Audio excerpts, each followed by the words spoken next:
ಎಲ್ರಿಗೂ ನಮಸ್ಕಾರ. ಇವತ್ತಿನ ಮುಖ್ಯವಾದ ಸಬ್ಜೆಕ್ಟೇ ಒಬೇಸಿಟಿ. ಯಾಕೆಂದ್ರೆ ಚಿಕ್ಕಂದಿಂದ ಅಂದ್ರೆ ಚೈಲ್ಡ್ ಒಬೇಸಿಟಿ, ಆಮೇಲೆ ಮೆಚೂರ್ ಆಗೋ ಟೈಮಲ್ಲಿ ಲೇಡೀಸ್ ದಪ್ಪಾಗ್ತಾ ಹೋಗ್ತಾರೆ, ಜೆಂಟ್ಸ್ ಕೂಡ ಅಷ್ಟೇ. ಒಂದು 10ನೇ ಕ್ಲಾಸು ಅಥವಾ PUC ಆ ಏಜಲ್ಲೇ ದಪ್ಪಾಗ್ತಾ ಹೋಗ್ತಾರೆ.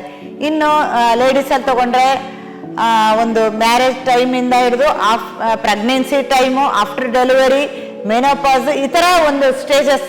ಸೊ ಎಲ್ಲ ಇಲ್ಲಿ ಒಬೇಸಿಟಿ ಅಂದರೆ ದಪ್ಪ ಆಗ್ತಾನೆ ಹೋಗ್ತಿರೋ ಹೊರತು ಯಾರೂ ತೆಳ್ಳಗಾಗೋದೇ ಇಲ್ಲ. ಸೊ ಯಾಕೆ ಅಂತಂದರೆ ಲ್ಯಾಕ್ ಆಫ್ ಫಿಸಿಕಲ್ ಎಕ್ಸಸೈಸ್. ನಾವು ಹಿಂದೆ ಮಾಡುವಂಥ ಕುಟ್ಟೋದಾಗ್ಲಿ, ಬೀಸೋದಾಗ್ಲಿ, ತಿರುವುದು, ಏನೇನೋ ಕೆಲಸ ಮಾಡ್ತಾ ಇದ್ವಿ. ಸೊ ನಮ್ಮ ಇಡೀ ಫಿಸಿಕಲ್ ಬಾಡಿಗೆ ಎಕ್ಸಸೈಸ್ ಇರ್ತಾ ಇತ್ತು.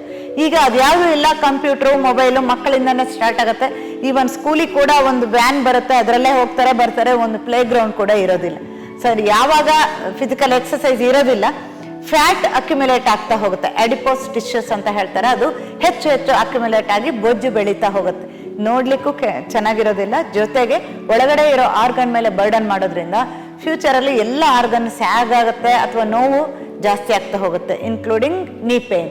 ಸೊ ಅದಕ್ಕೋಸ್ಕರ ನೀವು ನ್ಯಾಚುರಲ್ ರೆಮಿಡಿಲಿ ಇದಕ್ಕೆ ಏನೇನೋ ತಗೋಬಾರ್ದು. ಸೊ ನ್ಯಾಚುರಲ್ ಆಗೇ ನಿಮ್ಮ ವೆಯ್ಟನ್ನು ರೆಡ್ಯೂಸ್ ಮಾಡ್ಕೋಬೇಕು. ಒಂದೊಂದು ವಾರಕ್ಕೆ 1 kg 2 kg ನ್ಯಾಚುರಲ್ ಕ್ಲೆನ್ಸಿಂಗ್ ಅಲ್ಲಿ ನೀವು ಕಡಿಮೆ ಮಾಡ್ಕೊಳ್ತಾ ಹೋಗ್ಬೋದು. ಇನ್ನು ಪರ್ಟಿಕ್ಯುಲರ್ ಗಿಡಮೂಲಿಕೆಗಳು ಹೆಚ್ಚು ನೀರಿನ ಅಂಶ ಹೆಚ್ಚಿದ್ರೆ ಅಥವಾ ಫ್ಯಾಟ್ ಹೆಚ್ಚಿದ್ರೆ ಅದನ್ನು ಕರಗಿಸ್ಲಿಕ್ಕೆ ಸಪೋರ್ಟ್ ಮಾಡುತ್ತೆ.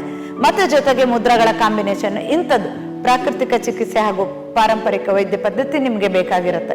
ಆಗ ನೀವು ನ್ಯಾಚುರಲ್ ಆಗಿ ಫಿಟ್ನೆಸ್ ಅನ್ನ ಖಂಡಿತ ಕಾಪಾಡ್ಕೋಬಹುದು.